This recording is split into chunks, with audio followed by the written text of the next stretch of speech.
You are in for a treat today. We're plunging headfirst into the dynamic world of martial arts. I Yeah, think beyond just movie scenes, we're talking about everything from the intense discipline in the Olympic Games to, practical self-defense techniques. definitely.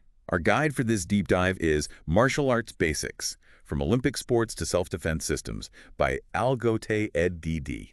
It came out in 2014, and it's packed with information. Exactly. And this isn't just a surface level skim. We've got a source that really digs into the roots of these arts, the specific skills involved, how they play out in competition, Hmm. and even the dedicated environments where you can truly immerse yourself, like specialized camps and even university programs. Right. So yeah, get ready for a fast-paced but hopefully thorough look at a truly diverse landscape. Okay, so our mission today, simple. Wow. Extract the most fascinating and useful insights from this guide, tailored just for you, the listener. Right. We'll be looking at the combat sports that have reached the Olympic pinnacle. That's boxing, judo, taekwondo, and wrestling. The big four. But we're also going to explore some incredibly popular and, effective martial arts that haven't yet made it to the Olympics. Things like karate, aikido, Brazilian jiu-jitsu, Loads of those, yeah. and of course we'll touch on those crucial self-defense systems like Krav Maga, and even some martial arts with uniquely American origins. Sounds good. Okay, let's jump right in with the Olympic contenders. Okay, so what's fascinating right off the bat is the exclusive status of boxing, judo, taekwondo, and wrestling. They're the only combat disciplines recognized as Olympic sports by the IOC, the International Olympic Committee. And why just those four? Is there a specific reason? Well, the IOC has criteria, and a key one is wide global practice and prevalence. Basically, how widespread and actively practiced a sport is around the world. That makes sense. You need that international buy-in to be part of the games, right? Exactly. You need enough countries participating at a high level. Okay, let's start with boxing then. Now, even if you've never stepped into a ring, you probably have a mental picture of how a boxer stands. Absolutely. The fundamental on-guard position is where it all begins. It's all about having a balanced stance, distributing your weight evenly, Huh. keeping your hands held high to guard your face, and tucking your chin down to protect it. That stance is your foundation for everything else, attack and defense. And then come the punches, the jab, the cross, the hook, the uppercut. We hear those terms all the time. What makes each one like a fundamental tool? Think of them as the core vocabulary of boxing, really. The jab. That's usually your lead hand, shoots straight out, quick strike comes right back to guard. Good for setting things up. Yeah, great for setting up other punches, measuring distance, keeping your opponent busy. Then the cross, that's your power punch. From the rear hand. From the rear hand, yeah. Also straight, but with much more body rotation to generate force. Okay. The hook involves bending your elbows, swinging your arm in a curve, again using that torso rotation for power, often aimed at the side of the head or body. Right. And the uppercut, an upward punch, either hand, really effective targeting the chin or the body from below. Got it. So each punch has a specific purpose, uses different mechanics. Now, I've always been curious about what separates, say, Olympic boxing from the professional fights you see. It feels like a different world sometimes. You're spot on. They are quite different. There are some key distinctions that really shape the whole experience. Like the rounds. Yeah, exactly. In amateur Olympic boxing, bouts are typically shorter, maybe 3 or 4 rounds, each just a few minutes long. Whereas pros go, what, 12 rounds sometimes? Right, up to 12 longer rounds. And how they score is different, too. In amateur boxing, the focus is often on the number of clean, effective contacts landed on target areas. Just landing the punch. Landing clean punches, yeah. In professional boxing, while that's important, judges also look at the damage inflicted, whether there are knockdowns. Knockdowns are huge in the pros. Absolutely. A knockdown can significantly sway the scoring. That makes sense. In the pros, it seems like they're looking for who's doing more damage, who might end the fight. What about safety? Are the rules different there? Safety protocols also vary quite a bit. Amateur fights are very closely watched by the referee. They'll step in quickly if a fighter is taking too much punishment or looks hurt. More cautious. Definitely more cautious. In professional boxing, there's generally more leeway to continue even after taking some hits, though, of course, a ring doctor can step in, and the ref always has the final say. And the gear. I notice amateurs wear headgear. Right. Amateurs must wear headgear and often a protective shirt or singlet. Professionals typically don't wear headgear. And the gloves. Even the gloves are different. Amateurs use heavier gloves, usually 10 to 12 ounces, more padding. Professionals use lighter gloves, maybe 6 to 10 ounces, which means more impact. Interesting. So with shorter rounds, emphasis on contact, Mm-hmm. amateur boxing probably has a faster pace, right? More frantic. Generally, yes. Amateurs often try to pile up scoring blows quickly within those short rounds, leading to a higher tempo. Whereas pros might pace themselves more. Exactly. Professionals, knowing they have potentially 12 rounds, might be a bit more measured, focus on strategy, maybe setting up a knockout later on. Gotcha. And there are smaller things too, like limited use of Vaseline for amateurs compared to pros, and amateurs needing a specific pass book from their national body to compete. Okay, that really clarifies the differences. Let's move on to our next Olympic discipline, Judo. I've heard people describe it as more than just a sport or martial art. That's a really crucial point. Judo is often seen as a martial way budo in Japanese. It emphasizes developing the whole person, physical, intellectual, emotional, even spiritual. Wow. It's about more than just learning throws. That sounds like a much deeper philosophy. Who started Judo and what were they aiming for? Judo was founded back in 1882 by Jigoro Kano. His main goal was to create a system for physical and mental training that could be practiced safely without the high risk of serious injuries common in older martial arts. So safety was key from the get-go. That's good to know. Our source mentions 3 basic maxims central to Kano's teaching. Can you break those down? Sure. The first is Jita Kyue, which means mutual welfare and benefit. It stresses helping each other learn and progress through training together. Like a partnership. Exactly. The second is Seiryokuzenyo, meaning maximum efficiency with minimum effort. This isn't just physical efficiency and technique, it's also using mental energy wisely, making smart choices. Okay. And the third is Jiko no Kansei, the continuous striving for self-perfection as a human being, a lifelong journey of improvement in, well, everything. Those are really profound principles, extending way beyond just combat. Now, technique-wise in Judo, what are the main categories? The 2 primary categories are throwing techniques, called najwaza, and grappling techniques, done on the ground, called nawaza. Okay, throws and groundwork. And within those, are there more specific types? Yes, definitely. The throwing techniques, najwaza, are further split into 7 main groups based on what part of your body you primarily use. Right. For instance, tewaza are hand techniques, using hands and arms for leverage. Koshiwaza are hip techniques, using your hips as the pivot point. And ashiwaza are foot and leg techniques, sweeps, trips, that kind of thing. There are also sacrifice techniques where you fall intentionally to throw, and yeah. combination techniques linking multiple throws. Wow, so a lot more goes into a Judo throw than just grabbing someone. What about the groundwork, the Nawaza? Grappling, or nawaza, is also divided into 3 main types. First, there's osaikomi waza holding or pinning techniques. The goal is to control your opponent on their back for a set time. Like a pin in wrestling. Sort of, yeah. Examples are kesagatame, the scarf hold, and karagatame, shoulder hold. Then you have shimawaza, the choking techniques, Okay. like jujijime, the cross choke, or hadakajime, the rear naked choke. Mm. Finally, there's kensetsuwaza joint lock techniques, mainly targeting the elbow. Examples? Things like jujigatama, the cross arm lock, and ude-garami, an arm entanglement. Sounds like a very strategic and technical ground game. Yeah. I know some martial arts have preset sequences, forms. Does Judo have that? Yes, Judo uses prearranged forms called kata.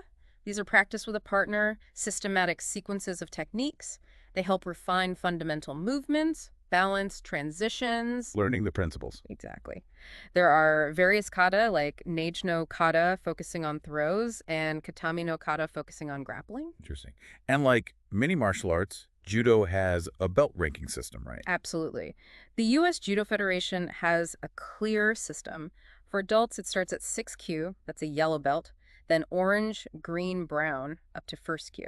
And then black belt. Then come the black belt Dan ranks, starting with first Dan or Shodan, going all the way up to 10th Dan, which is actually a red belt. Red belt for 10th Dan. Wow. Yeah, prestigious.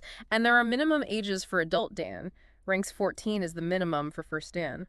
For kids, there's a separate system, 11 Q levels, starting white, moving through yellow, white, yellow, orange, etc., up to first Q purple. Totally clear path. A very clear path, though most places won't give a youth a brown belt until they're really demonstrating adult-level skill. Makes sense.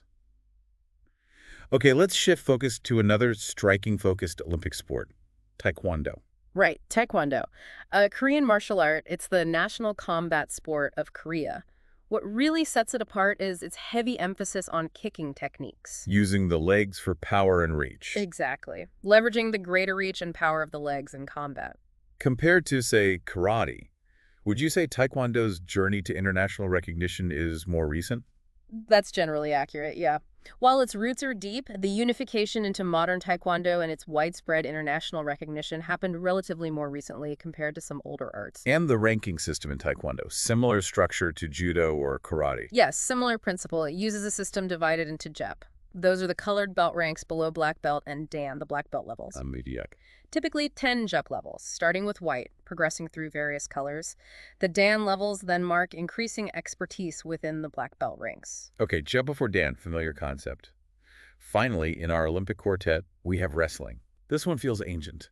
You're absolutely right. Wrestling is the oldest of these four Olympic combat disciplines. We've got evidence of it going way, way back to ancient civilizations. Now, when we say wrestling, there are different kinds, aren't there? Which ones are in the Olympics? Correct. Loads of styles globally. Mm-hmm. Greco-Roman, freestyle, sambo, collegiate, beach wrestling, even pro wrestling, though that's more entertainment. Right. But for the Olympics, it's just Greco-Roman and freestyle wrestling. And what's the main goal in those Olympic styles? The core objective in both is to gain a superior position over your opponent and control them.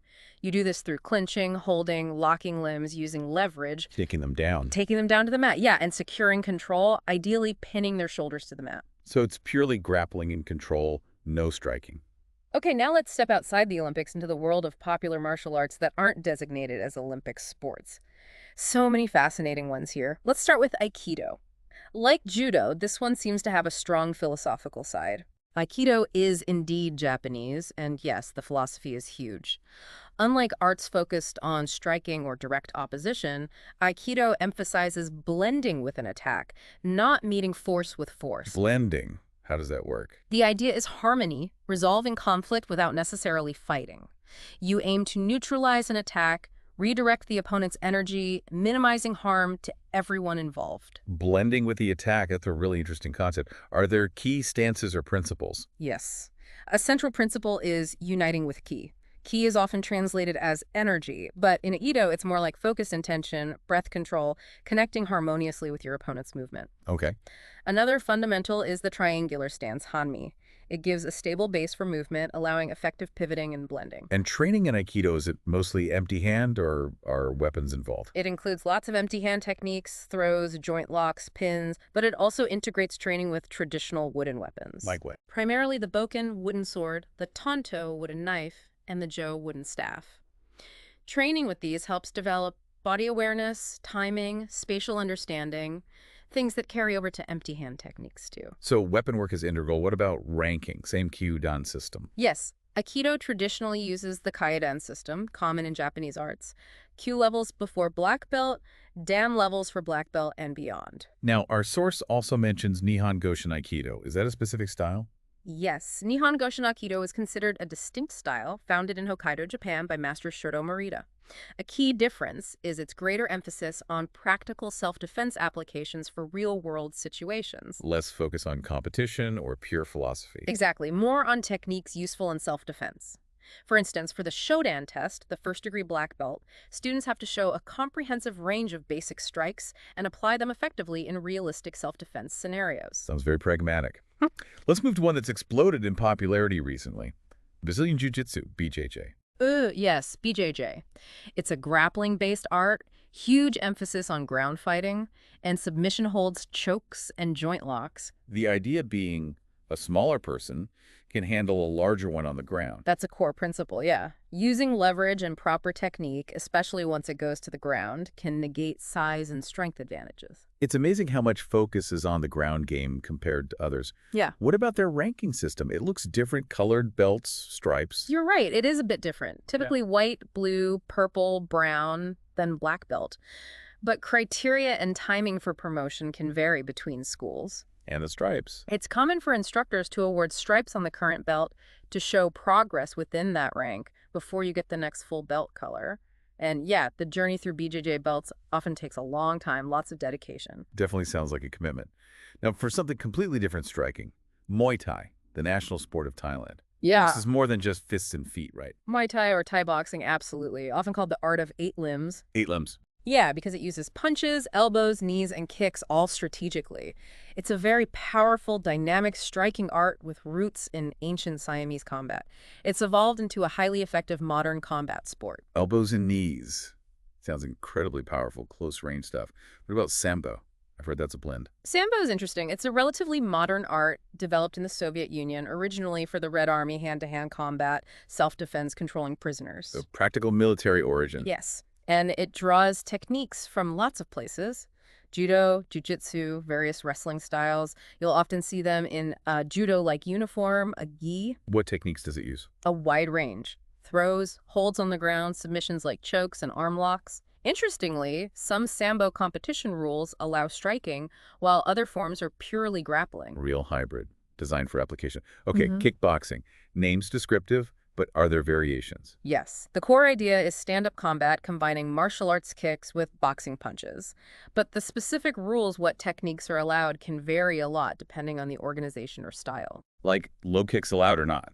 Exactly. Some rule sets might only allow techniques above the waist. Others permit low kicks to the legs, maybe even knee strikes or clinch work. The rules really shape the style. Got it. Now, Kung Fu. Such a huge, ancient term. Can you give us a general overview? Kung Fu is really a broad umbrella term for thousands of diverse Chinese martial arts styles developed over centuries. Incredibly rich history. So many styles. Yeah. You often hear distinctions between northern styles, maybe more extended movements, flowing techniques, powerful kicks, and southern styles, maybe more focused on close-range hand techniques, stable stances, bursts of power. And weapons. Forms. Many Kung Fu systems incorporate training with traditional Chinese weapons, and a huge aspect is practicing prearranged forms, Taolu, which develop coordination, balance, understanding combat applications. Sounds like exploring Kung Fu could be a life's work. What about Savat? Less familiar with that one. Sabat is French. A unique feature is that it uses kicks delivered with shoes on, plus punches. Kicking with shoes. Interesting. Yeah. There are 4 basic kicks. Fouette, like a roundhouse. Chasse, direct frontside kick. Reverse, back kick. And coup de pied bas, low front kick sweep. Punches are similar to boxing. Jab, cross, hook, uppercut. Definitely stands out. And finally in this section, capoeira always struck me as so unique, expressive. Capoeira is fascinating. A Brazilian art-blending dance, acrobatics, and music. Its origins are in self-defense techniques disguised as dance by enslaved Africans in Brazil. Disguised as dance. Clever. Very. The jinga, that fundamental rhythmic rocking movement, is central. Practitioners use kicks, takedowns, even headbutts, often with amazing fluidity and athleticism. And the music, the biembo, especially sets the rhythm in the rota, the circle where it's played. Almost hypnotic to watch. Okay. Incredible range covered, from Olympic structure to deep cultural roots. Now let's turn to systems specifically for self-defense, particularly Krav Maga. Strong reputation for practicality there. Krav Maga, yeah. Originally developed for the Israeli Defense Forces, its primary focus is practical, highly effective techniques for real-world threats. The main idea. Neutralize danger quickly, efficiently, using whatever works. So less about tradition or sport rules, more about immediate effectiveness in danger. Exactly. It pulls elements from various fighting styles. Core principles include simultaneous defense and attack, targeting vulnerable areas, maintaining constant 360-degree awareness. And what basic elements would you learn in Krav Maga training? It's broad. Hand strikes, punches, palm strikes, elbow strikes, various kicks, other strikes like headbutts, knees, defensive tactics against common grabs, holds, ground fighting for survival, throws, takedowns, and crucially, training for multiple attackers and weapon threats. Very comprehensive, designed for survival. Pretty much. Sounds like essential knowledge. Now moving to martial arts with uniquely American origins. Our source highlights American Goju. Tell us about that. American Goju is an American system created by Sensei Peter Urban. He drew heavily on his own diverse background, boxing, judo, various karate styles. A fusion. Yeah, and the source mentions specific influences. Richard Kim, Masutatsu Oyama, founder of Kyokushin Karate, and Yamaguchi Gogen, a huge figure in Japanese Goju-ryu karate. So an interesting blend developed here. And the other American one mentioned is Miyama-Ryu Jiu-Jitsu. What's notable there? Miyama-Ryu Jiu-Jitsu, according to the source, puts a particular focus on practical application and actually encourages students to compete in open martial arts competitions. Testing skills against other styles. Seems like it. An emphasis on seeing how techniques hold up against diverse opponents in competition. Great way to pressure test abilities. Now, if someone really wants to immerse themselves, regular classes might not be enough. Our source mentions training camps. What's that experience like? Martial arts training camps offer a much more intensive, focused experience, usually days or weeks long. You train for hours each day, multiple sessions, allows for rapid skill development, deeper immersion. Like a boot camp for martial arts. Kind of, yeah. The source mentions the YMCA International Judo Camp, intensive training, coaching certification, strong community focus. Also things like dynamic martial arts summer camp, general summer martial arts day camps for various ages, skills, maybe different arts. A good way to accelerate learning. Definitely. Accelerate learning, refine technique with expert guidance, connect with other passionate practitioners. Sounds like a real deep dive, no pun intended. Yeah. And it's not just camps. You can even study martial arts in universities, right? Absolutely. Higher education has embraced it in different ways. Lots of universities have student-run martial arts clubs. Uh-huh. Plus, some colleges offer martial arts courses for actual academic credit. The source specifically mentions Introduction to Boxing and Introduction to Karate at John Jay College of Criminal Justice. For credit. Wow. Yeah. And then there are degree programs like in law enforcement where defensive tactics training, drawing from various martial arts, is part of the curriculum. That's fascinating, earning college credit for boxing or karate. What do those intro courses cover? Looking at the Intro to Boxing description, it covers essentials: safety equipment, proper attire, grading based on attendance, performance objectives, even a term paper. A term paper on boxing. Right. Weekly topics include techniques, coaches' roles, defensive moves like bobbing and weaving, supervised sparring later on. Written assignments might involve listing equipment, comparing gyms, describing punches, discussing sparring safety. So not just physical practice, there's theory and analysis too. What about intro to karate? Similar structure. Yes, similar. Grading includes attendance, performance, written work. There are uniform requirements, rules. Written assignments might cover different types of martial arts, broadening understanding. And you mentioned police academies. Yeah, the source points out police academies often have defensive tactics courses. These pull techniques from judo, jiu-jitsu, aikido, boxing, wrestling, giving officers essential skills for managing physical encounters safely and effectively. Makes perfect sense for their job. Now, we've mentioned belt ranking systems throughout. Our source specifically discusses the Kyuden system. Can you give us the general overview of how that works? Sure. The Kaidan system is a hierarchy used widely in Japanese and Korean arts. Kyu levels are for students below black belt, usually numbered descendingly. So 10th Kyu is lower than 1st Kyu. Exactly. Maybe start at 10th or 6th Kyu, work your way down numerically to 1st Kyu, which is the highest rank before black belt. Okay. Once proficient enough, you start progressing through the black belt ranks, the Dan levels. These go up numerically: first Dan, Shodan, second Dan, Nidan, and so on. Higher numbers mean more skill, knowledge, experience, often teaching responsibility. I always associate colored belts with Kyu ranks, then black belt for Dan. Is there a history or symbolism to the colors? The colored belts evolved. Early judo, for instance, often just had white and black. The idea was the white belt got darker with practice, eventually turning black. Oh, interesting. Yeah. As arts formalized, more colors were added for Kyu ranks, showing progress visually. The source offers a neat perspective. Maybe black, ranked in use, and white, unranked, not in use, reflect Taoist yin and yang. Polarity. Right. And the white belt, with the uniform, also embodies values like purity, humility, avoiding ego. Historically letting different social classes train together without status displays and clothing. That's insightful. The source even compares the Kyuden system to military ranks. That's a fascinating way to picture it. It is. It helps visualize the structure and increasing responsibility. Lower Kyu ranks, kind of like enlisted ranks foundational training, advancing through Dan ranks, black belt, and higher, more like officer ranks, greater expertise, leadership, ability to instruct. And the very high Dans, 9th, 10th. Could be likened to very senior officers, maybe generals, significant authority, deep understanding of the art. It's a useful analogy for the hierarchy and mastery journey. Okay, we have truly covered a vast amount of ground today. From Olympic rules to rich traditions, self-defense, ranking systems.